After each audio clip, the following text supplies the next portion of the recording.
है आप सभी का हमारे आज के सेशन में, जिसमें कि हम आज चर्चा करने वाले हैं हमारे तीसरी कथा को। आज से पहले हमने पुनरागमन पुस्तक में से 2 जो कथाएं हैं उन्हें चर्चा कर चुके हैं, जो कि बहुत ही महत्वपूर्ण थी। महाराज भरत की कथा और हर्षशोक और राजा चित्रकेतु की कथा। तो ये दोनों कथाओं को चर्चा करने के पश्चात अब हम चर्चा कर रहे हैं आज तीसरी कथा अजामिल के बारे में। तो इसको हम आज पढ़ेंगे, ठीक है। यस, तो थर्ड इज उस पार के आगंतुक, ये इसका टाइटल दिया गया है।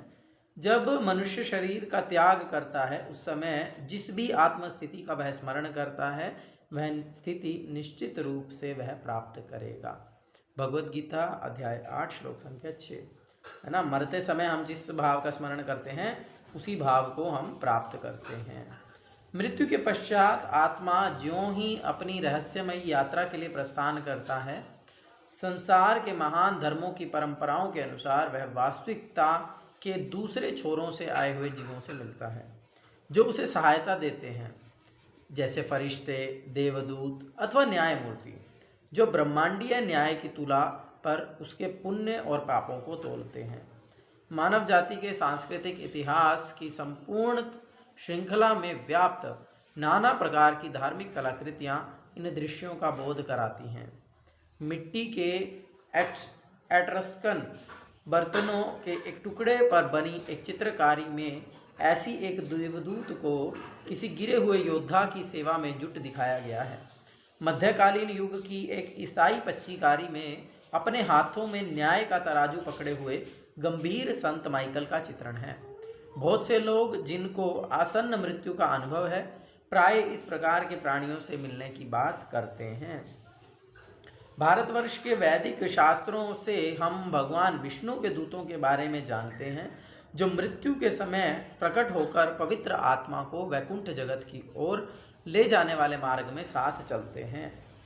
वेदों में मृत्यु के देवता यमराज के भयानक दूतों की चर्चा की भी है, जो पापात्मा को बलपूर्वक पकड़कर भौतिक शरीर रूपी कारागार में अगला जन्म लेने के लिए तैयार करते हैं।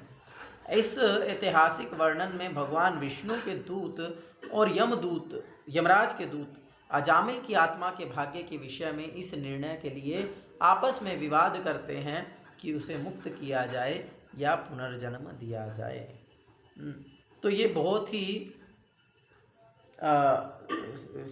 महत्वपूर्ण चर्चा है, यहाँ पर बताई गई है कि मृत्यु के पश्चात क्या होता है, यहाँ पर उसकी बात की गई है। ऐसा नहीं है कि बस मर गए और सब कुछ खत्म हो गया, जबकि आजकल बहुत सारे लोग इसी बात को ही मानते हैं कि भाई जैसे अभी मैं रिसेंटली भी एक कॉलेज में गया था, तो वहाँ पर जब मैं स्टूडेंट्स के साथ बात कर रहा था तो मैंने उनसे ऐसे ही पूछा रैंडमली, सब लोग एक साथ में थे, तो मैं पूछा कि आप लोगों का क्या विचार है, क्या होता है मरने के बाद, क्या होता है, क्या सब कुछ खत्म हो जाता है?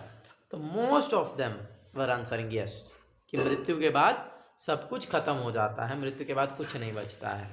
तो ये बड़ा एक थोड़ा सा शॉकिंग भी है कि आज के जो हमारी पीढ़ी है वो इस बात को नहीं समझ पा रही है या इस बात से अभिज्ञ है, जानती नहीं है।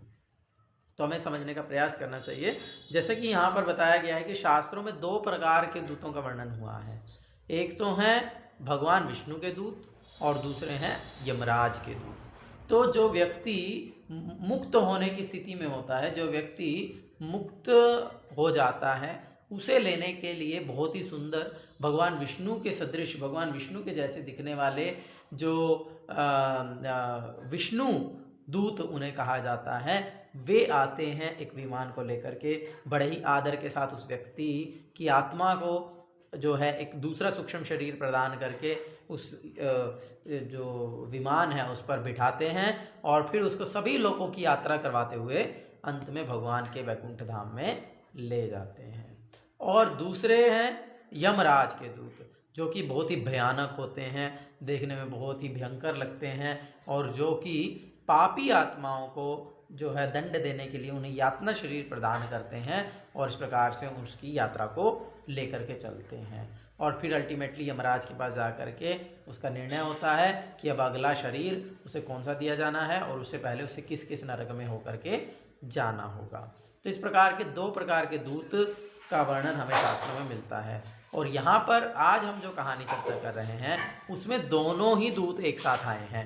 यहाँ पर यमराज जी के दूत भी आए हैं और भगवान विष्णु के दूत भी आए हैं और आपस में लड़ाई कर रहे हैं, विवाद कर रहे हैं कि क्या करना है, इसे अब आगे दोबारा जन्म देना है या इसे मुक्त करना है, इसे भगवान के धाम लेकर के जाना है। तो वो कौन है, यहाँ पर उसका शॉर्ट इंट्रोडक्शन दिया गया है। कन्याकुब्ज नामक नगर में संत स्वभाव का एक युवा ब्राह्मण पुरोहित अजामिल रहता था। तो अजामिल के विषय में वर्णन किया गया है कि वो कहाँ रहता था। कन्याकुब्ज मतलब जिसे हम आज के समय में कानपुर के नाम से जानते हैं। तो कानपुर जगह में जो है वो ब्राह्मण अजामिल रहा करता था और वो बहुत ही संत स्वभाव का था।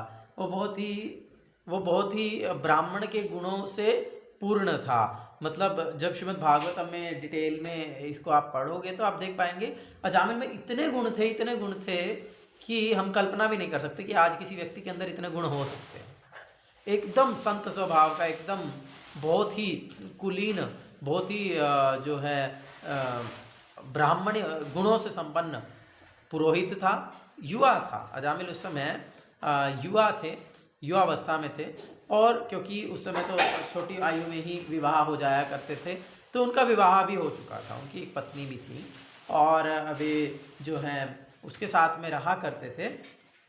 और जैसा कि गुरु महाराज बोलते हैं, बाप का बेटा सिपाही का घोड़ा, कुछ ना कुछ तो थोड़ा थोड़ा। तो जो पिता के जो गुण हैं वो पुत्र में कहीं ना कहीं आते ही हैं, कुछ ना कुछ गुण तो पिता के पुत्र में आते ही हैं।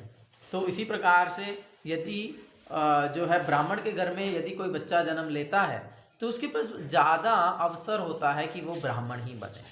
जैसे हम साधारण रूप से उदाहरण से समझ सकते हैं कि जैसे मान लीजिए आज के समय में यदि कोई बनिए के घर में जन्म ले और भाई पिताजी तो किराने की दुकान संभालते हैं, तो वो क्या करते हैं, वो बचपन से ही अपने बच्चे को है ना दुकान पर बैठने के लिए बोलते हैं, चल दुकान पे चल, हम खुद बैठे हैं तो इस प्रकार से तो दुकान पे बिठा देते हैं। तो उससे क्या होता है, बच्चा बचपन से ही भक्ति करना सीख जाता है।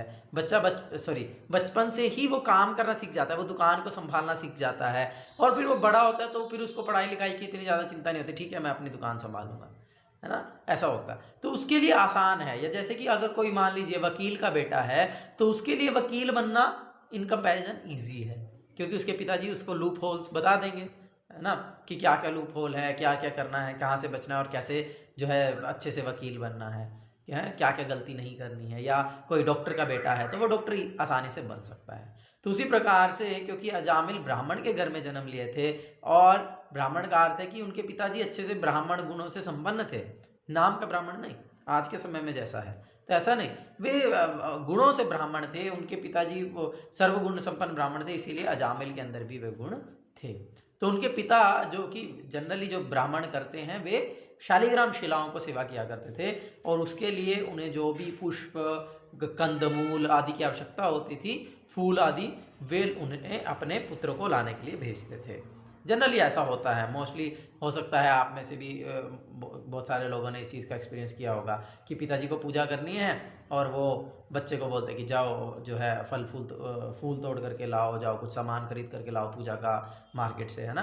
तो इस प्रकार से तो वो जानबूझ करके पेरेंट्स इस प्रकार से करते हैं ताकि हमारा बच्चा भी जो है भगवान की पूजा करने के प्रति आकर्षित हो। अब जिसके घर में पिताजी ही पूजा ना करते हों, जिसके घर में पिताजी ही नास्तिक हों, तो वो बच्चा कहाँ से उन संस्कारों को विकसित कर पाएगा, उसके लिए बड़ा कठिन है ना।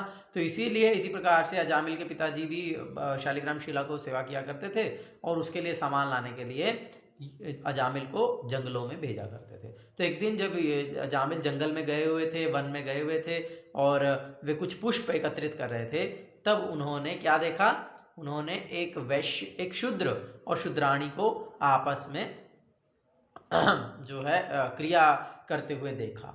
तो जब उन्होंने एक दूसरे को आपस में प्रेम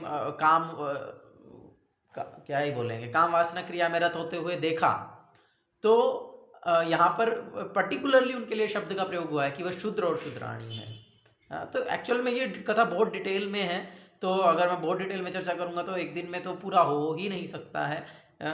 तो एक्चुअल में तो क्या बोल रहे थे, यस, तो क्यों उन्हें शूद्र शूद्राणी कहा गया है, क्योंकि वास्तविकता में ये जो एक पुरुष और स्त्री के बीच के जो संबंध हैं वह कभी भी क्या बोलते हैं उसको, पब्लिकली को हिंदी में क्या बोलेंगे, सार्वजनिक रूप से प्रकट नहीं किए जाते हैं।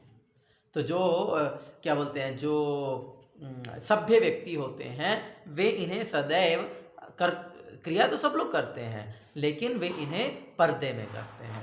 लेकिन जो शूद्र होते हैं, जो लो क्लास लोग होते हैं, वे उसे छुपाने की जो परवाह नहीं करते हैं। तो मतलब इससे हम ये समझ सकते हैं कि आज के समय में तो लोग ये सब चीज़ें एक्सपोज करना चाहते हैं ना। इन जनरल हम देखते हैं कि सब पुरुष और सभी स्त्रियां अपने शरीरों को एकदम एक्सपोज करना चाहते हैं और आपस में जो क्रियाएं हैं उनको एकदम सार्वजनिक रूप से दिखा देना चाहते हैं, है ना। तो ये वास्तविकता में ये शूद्र मेंटेलिटी है। तो कोई जन्म से ब्राह्मण या शूद्र नहीं है, मेंटेलिटी के हिसाब से, उसकी चेतना के हिसाब से, उसके कर्मों के अनुसार ब्राह्मण या शूद्र होता है। तो यहाँ पर हम देख सकते हैं। तो इसीलिए वो तो अजामिल ने जब उनको देखा तो उससे अजामिल का जो है दिमाग घूम गया, उसको उस स्त्री के प्रति बहुत अधिक आकर्षण हो गया और उसने वो जो स्त्री थी वो वैश्य थी, है ना। तो वो उस वैश्या से प्रेम करने लगा और उस वैश्या से उसने शादी कर लिया और अपनी जो उसकी ब्राह्मणी सुशीला पत्नी थी सर्वगुण संपन्ना, उसको अपने घर से बाहर निकाल दिया और वो उस वैश्या के प्रेम में फंस गया, उस वैश्या के साथ में रहने लगा। तो इस प्रकार से यहाँ पर हम देख सकते हैं कि अजामिल जिसमें इतने अधिक ब्राह्मण के गुण थे। मोहित प्रभु क्या देख रहे हो? कुछ भी नहीं प्रभु। कहाँ देख रहे हो आप? स्क्रीन में तो नहीं देख रहे? प्रभु कैमरा ऐसे रखा है, अच्छा, फोन तिरछा करके रखा है, गिर जाता है बार बार।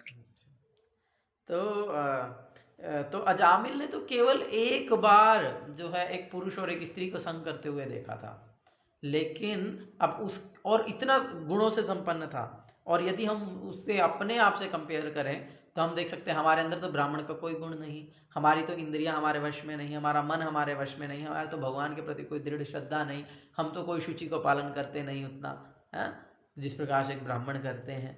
तो इस प्रकार से हम कंपेयर करें तो हमारे अंदर तो कोई गुण ही नहीं है। और फिर दूसरी चीज़ को अगर हम देखें तो अजामिल ने तो केवल एक बार देखा और हमारे सामने तो अब चारों तरफ यही दिखता है ना। आप कुछ भी देख लीजिए, कोई भी टीवी की एड्स हों या फिर कोई बैनर लगे हों, किसी प्रोडक्ट की एडवर्टीजमेंट हो, ये कुछ भी हो, हर चीज़ में कहीं ना कहीं डायरेक्टली और इनडायरेक्टली इन्हीं सब चीज़ों को दिखाया जाता है। या यूट्यूब, इंस्टाग्राम, फेसबुक हो तो उसमें ये सब चीज़ें कितनी भरी पड़ी हैं, और डायरेक्ट तो बहुत सारी चीज़ें हैं ही। तो कितना अधिक हमारा पतन का चांस है, कितना अधिक जो है हमारा पतन हो सकता है, इसका कोई सीमा नहीं। तो इसीलिए हमें बहुत अधिक गंभीर होना चाहिए और बहुत अधिक इन सब चीज़ों से बचना चाहिए, बचने का प्रयास करना चाहिए कि जब इतना गुणवान व्यक्ति का पतन हो सकता है तो हम तो है ही कहाँ। तो इसलिए हमें बहुत इसे गंभीरतापूर्वक लेना चाहिए। तो जो एक वैश्य के प्रेम में फंसने के कारण आध्यात्मिक जीवन के मार्ग से गिर गया, तो फिर अजामिल ने क्या किया, उस वैश्य से विवाह कर लिया, उसको घर पर ले आया और जो है अब उसने अपने सारे आध्यात्मिक कार्य करने छोड़ दिए हैं। अब उसने पूजा पाठ करना छोड़ दिया, उसने जो है बस वो केवल उस स्त्री के विषय में पूरा दिन चिंतन करता रहता था, केवल पूरा दिन उसी के भरण पोषण के लिए कार्य करता रहता था और अपने सभी सद्गुणों को खो बैठा। क्या करता था वो, क्या काम करने लगा वैश्य को पालन पोषण करने के लिए? उसकी तो बहुत सारी डिमांड्स थी। अपने पुरोहिताई के कर्तव्यों को त्याग कर वह डाके डालकर और जुआ खेलकर अपनी जीविका चलाने लगा और अपना जीवन कामाचार में बिताने लगा। तब उसने अपना पुरोहित का कार्य तो छोड़ दिया, वो ब्राह्मण तो रहा नहीं, पंडित तो रहा नहीं, है वैश्या से शादी कर लिया। तो फिर क्या करता था, अब घर में पत्नी है, इतने बच्चे हो गए, तो फिर उनके पालन पोषण के लिए पैसा तो चाहिए। तो क्या करने लगा, डाका डालने लगा, जुआ खेलने लगा, है इस प्रकार से मर्डर भी कर देता था। तो बहुत सारे गलत कार्य करके जो है वो आजीविका चलाने लगा। और जब वो 88 वर्ष के हो गए, 88 वर्ष का होने तक अजामिल को वैश्या से 10 पुत्र हो चुके थे। तो वो 10 पुत्रों को पैदा कर चुका था और 88 वर्ष का हो गया, बूढ़ा हो चुका था। उनमें से सबसे छोटे बालक का नाम नारायण था। और ये भी पहले के समय में कल्चर होता था कि चाहे कुछ भी हो, लेकिन लोग अपने जो नाम है वो भगवान, बच्चों के नाम भगवान के नाम पर ही रखते थे। या लड़की होगी तो उसका नाम भगवान की शक्ति, गंगा, यमुना, सरस्वती, है ना, इस प्रकार से लक्ष्मी, है ना, कृष्णा, ऐसा कुछ कुछ भी, कालिंदी, भगवान के या भगवान की शक्तियों के संबंधित नामों को रखा करते थे। तो इसीलिए उसने अपने छोटे बच्चे का नाम रखा नारायण, जो भगवान विष्णु के नामों में से एक नाम था।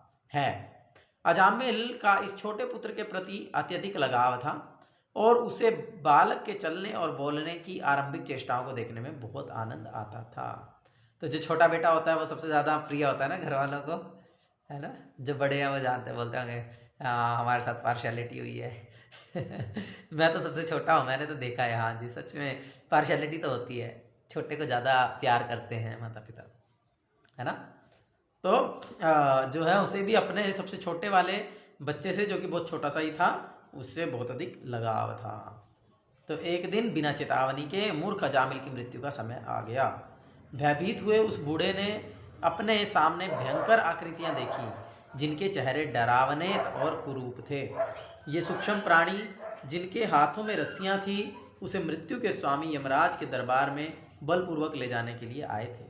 इन भयावह प्रेत जीवों को देखकर अजामिल के होश उड़ गए और पास में ही खेल रहे अपने प्रिय पुत्र के प्रेमवश वह जोर से चीखने लगा, नारायण। इस प्रकार से उसने एक आवाज़ लगाई जोर से। और एक प्रभुपाद जी का लेक्चर भी चल रहा था, मतलब प्रभुपाद जी का एक लेक्चर है, तो उसमें इस प्रकार से बताते कि जब श्रीमद् भागवतम में से इसको पढ़ रहे थे तो वहाँ पर उन्होंने जो भक्त पढ़ रहे थे, तो जैसे ये बात आई कि अजामिल उनको देख के जोर से चिल्लाया, नारायण नारायण नारायण। तो प्रभुपाद बोले why 3 times? Ajamil said only 1 time। 3 बार बोलने की क्या आवश्यकता? भगवान का नाम इतना क्या बोलते हैं, इतना पावरफुल है, इतना शक्तिशाली है कि एक बार भी यदि भगवान का नाम, शुद्ध नाम लिया जाए तो उससे व्यक्ति मुक्त हो सकता है। तो इसीलिए वो अजामिल एक ही बार नारायण बोला और आंसुओं से भरी आंखों के साथ अपने छोटे पुत्र के लिए रोते हुए उस महापापी अजामिल ने अजाने में, अनजाने में ही भगवान के पवित्र नाम का उच्चारण किया। तो वो तो अपने पुत्र को बुला रहा था, भगवान को नहीं। गुरु महाराज का हिंदी लेक्चर सुनेंगे, उसमें भी गुरु महाराज बोलते हैं कि अजामिल ने अपने पुत्र को पुकारा, भगवान को नहीं। है लेकिन फिर भी जो है बहुत सुंदर बोलते हैं गुरु महाराज, आप सुनेंगे तो लेकिन फिर भी जो है भगवान कितने कृपालु हैं कि वे अपने भक्त पर कृपा करने का मार्ग ढूंढते हैं, बहाना ढूंढते हैं, कैसे मैं किसी पर कृपा कर दूं बस। तो देखो नारायण तो बोलो ना, तो बस भगवान कृपा कर दिए। मरते हुए अजामिल द्वारा भावुकता के साथ पुकारे गए अपने स्वामी के नाम को सुनकर भगवान विष्णु के दूत क्षण भर में ही वहाँ आ गए। तो वहाँ पर तुरंत ही, अभी वहाँ पर 3 जो है वो यमदूत आए हुए थे। 3 क्यों? मनसा, वाचा और कर्मणा, शरीर को, आत्मा को मुक्त करने के लिए, मन से, शरीर से नहीं। तो 3 यमदूत थे और 4 विष्णुदूत वहां पर प्रकट हुए। और वे चारों कैसे दिखते थे? वे भगवान विष्णु जैसे ही दिखते थे। तो भगवान के विष्णुदूत जो हैं वो कैसे दिखते हैं? भगवान विष्णु के जैसे ही दिखते हैं। मतलब क्या क्या नाम है हमारे निशांत प्रभु, क्या मतलब है? भगवान कैसे, विष्णुदूत कैसे दिखते होंगे बताइए। भगवान जैसे, विष्णु भगवान की तरह। हाँ कैसे, क्या, कुछ तो बताओ क्या। ये विष्णु भगवान, हाँ विष्णु भगवान कैसे दिखते हैं? जैसे कि उनकी सबकी 4 भुजाएं थी। हाँ और सिर पर मुकुट होगा। हाँ और हाथों कौन में कौन बताएगा? एक उद्धव प्रभु। हरे कृष्णा। पीले वस्त्र हो सकते हैं, कुंडल हो सकते हैं कानों में, और चारों जो भुजाएं हैं उनमें कुछ ना कुछ हो सकता है। जैसे एक में कमल होता है, एक में शायद उनका सुदर्शन होता है। शंख चक्र गदा पद्म भगवान धारण करते हैं, शंख चक्र गदा और पद्म। हाँ ये 4 चीजें होंगी। और बस। और एक तिलक होगा, और क्या, बस ये अपीयरेंस होगी भगवान की, चमक रहे होंगे, देख देख के ऐसा मन कर रहा होगा कि देखते रहे। हाँ। अमन प्रभु, और कुछ, और कैसे दिख रहे होंगे?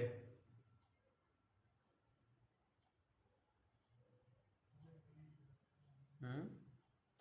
तो फिर एक्चुअल में जो वैकुंठ में जो भी रहता है उसे सारूप्य मुक्ति प्राप्त होती है।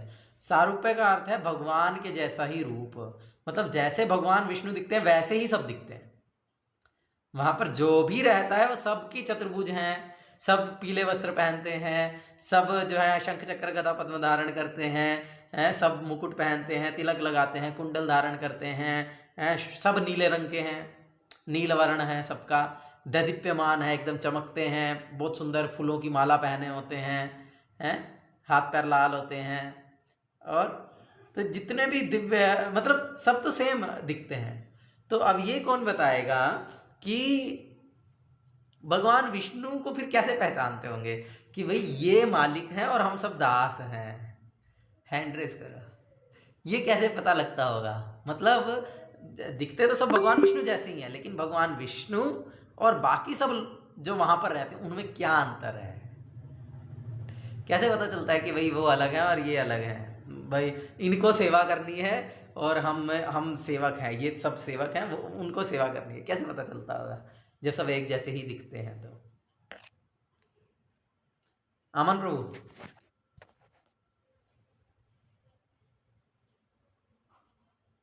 नारद प्रभु, हरे कृष्ण प्रभु जी। हाँ जी, छाना पड़ेगा। प्रभु जी कुछ आइडिया तो है नहीं। लक्ष्य प्रभु को आइडिया होगा। प्रभु जी लक्ष्मी जी उनके चरण दबाती होंगी। लक्ष्मी जी को कैसे पता चलेगा किसके चरण दबाने हैं?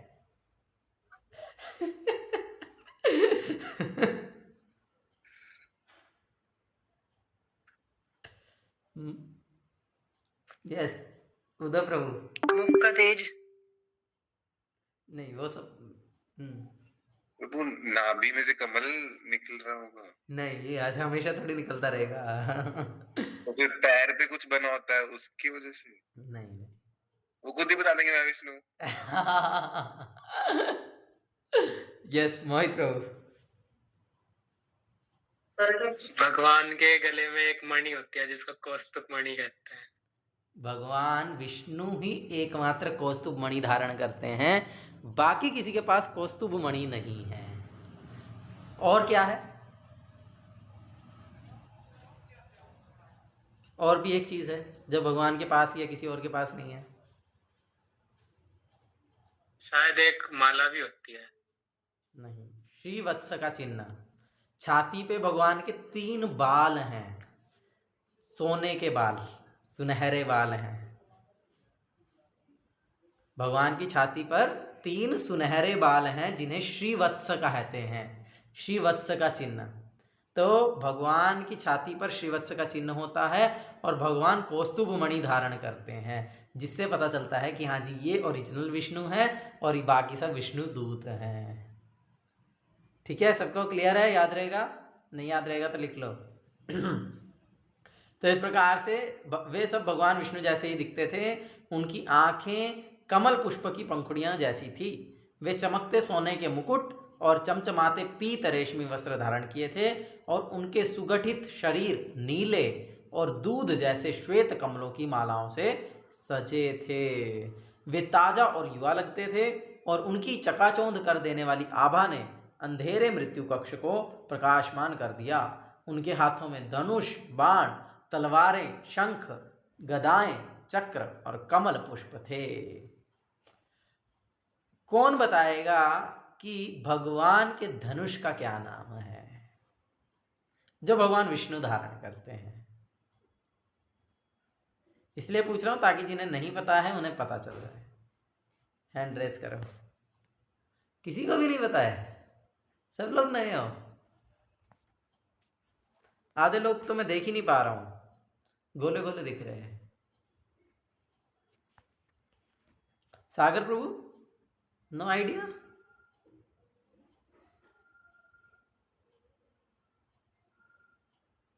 भगवान के धनुष का क्या नाम है? अभी तो रामनवमी आ रही है वैसे भी। चक्र का नाम तो सब लोग जानते होंगे, क्या है? सागर प्रभु, चक्र का नाम क्या है? बोलता नहीं है। हाँ, सुदर्शन।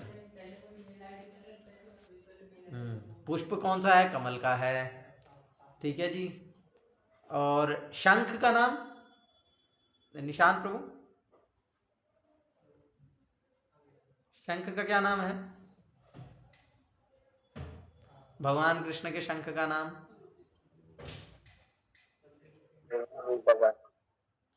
अरे भगवद गीता के पहले चैप्टर में आता है। लक्ष्य प्रभु, लिख लो, दोबारा पूछना। धनुष का थोड़ा सा याद है, कोदंड। हाँ, धनुष का थोड़ा सा याद आ रहा है कि कोदंड था शायद। नहीं, सांग प्रभु जी, सांग। अभी मैं शंख के विषय में पूछ रहा हूँ। अच्छा प्रभु जी, धनुष का नाम है पाटन शायद। शंख का नाम है पांचजन्य। पांचजन्य ऋषिकेश देवदत्तम धनंजया पौंड्रम दद्मो महाशंखा भीम कर्म वृकोदरा। है तो पांचजन्य है भगवान के शंख का नाम। और धनुष का नाम है शारंग। महावतार धनुष में नहीं देखा? शंखी चक्री च नंद की है, तो उसमें आता है ना शारंगी, शारंग। और तलवार का नाम क्या है? अभी मैंने बोल दिया, नंद की। तो ये भगवान के द्वारा धारण किए जाते हैं। विष्णु दूतों ने यमराज के दूतों को देखा जो अजामिल के हृदय में से उसकी आत्मा को निकाल रहे थे। गूंजती हुई आवाजों में विष्णु दूत चिल्लाए, रुक जाओ। जी उद्धव प्रभु रुक गए। प्रभु गदा का क्या नाम था? गदा का बताया नाम नहीं। पता? नहीं पता? ना। क्लास लेते। यमदूत जिनको पहले कभी किसी प्रकार के विरोध का सामना नहीं हुआ था, विष्णु दूतों के कठोर आदेश को सुनकर कांप उठे। उन्होंने पूछा, आप कौन हैं? आप हमें क्यों रोकने का प्रयास कर रहे हैं? हम मृत्यु के स्वामी यमराज के दूत हैं। तो फिर विष्णु दूतों ने आकर के यमराज के दूतों को रोक लिया। बोला, भैया कौन हो, क्या कर रहे हो? तो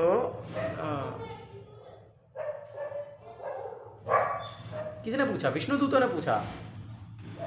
यमदूत जिनको कभी पहले किसी प्रकार का विरोध का सामना नहीं हुआ था, विष्णु दूतों के कठोर आदेशों को सुनकर कांप उठे।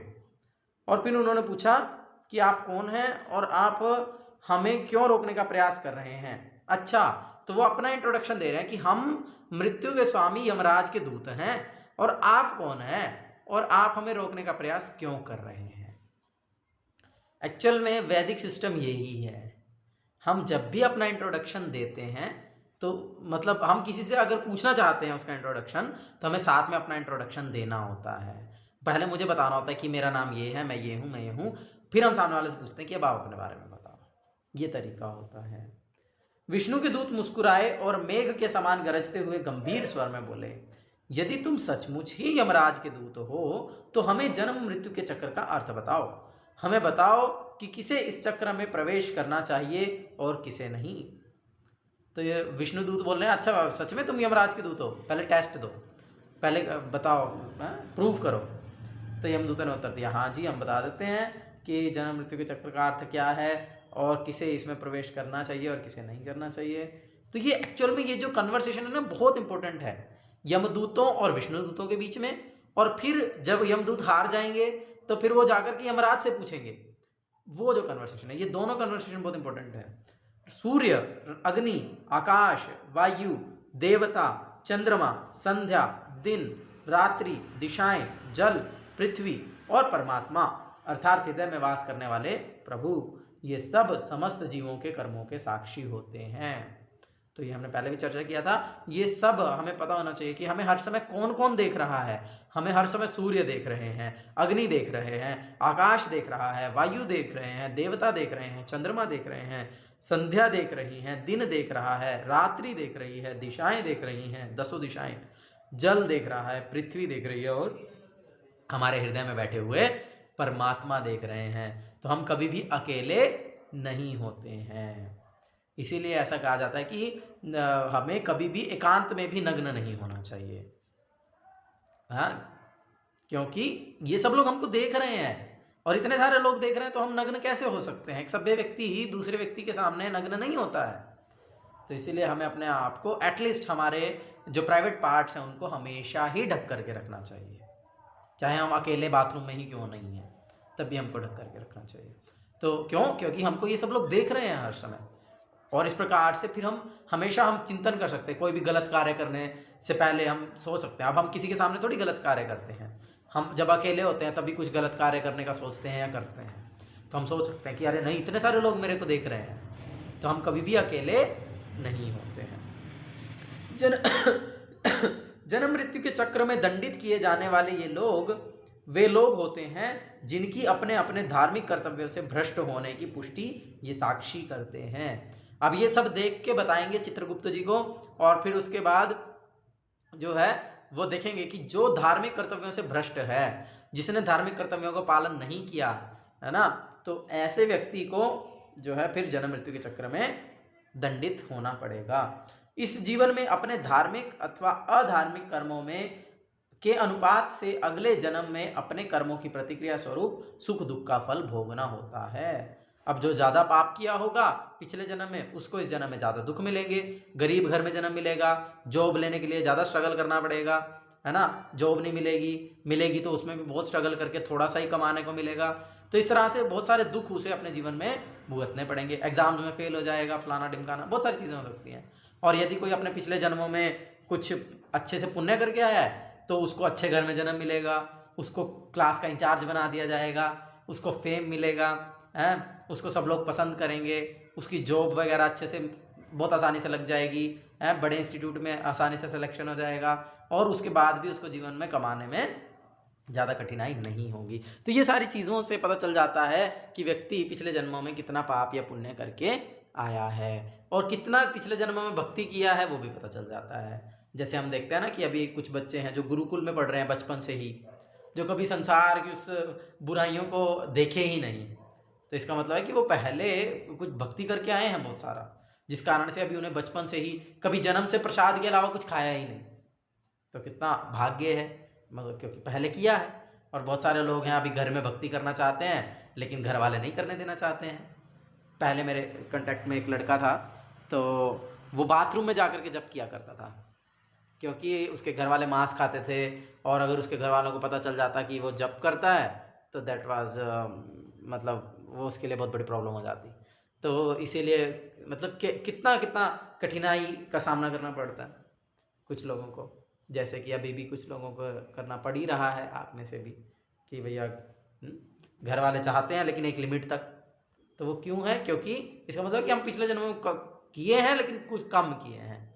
तो लेकिन इसका मतलब यही है कि हमें अब भी हमारे जीवन में जितनी भी कठिनाइयाँ आए उनको सहन करते हुए हमें आगे भक्ति करनी है, तभी हम आगे बढ़ पाएंगे, तभी हम प्रगति कर पाएंगे। ये नहीं कि ठीक है अभी कठिनाइयाँ आ रही है तो छोड़ देते हैं, तो फिर तो हमारी वहीं रुक जाएगी, फिर हम आध्यात्मिक प्रगति नहीं कर पाएंगे। लेकिन अगर किसी के जीवन में चाहे ज़्यादा कष्ट हो चाहे कम कष्ट हो, लेकिन आध्यात्मिक जीवन का अनुशीलन हमें करना ही चाहिए।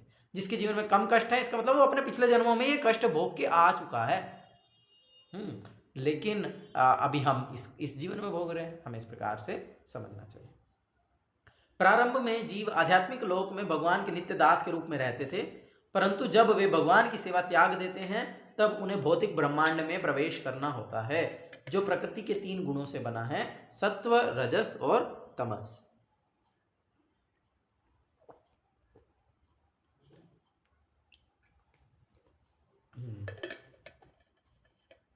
यमदूतों ने स्पष्ट किया कि वे जीव जो इस भौतिक जगत को भोगना चाहते हैं इन गुणों के अधीन हो जाते हैं और इन गुणों के साथ अपने अपने विशिष्ट संबंध के अनुसार उपयुक्त भौतिक शरीर प्राप्त करते हैं।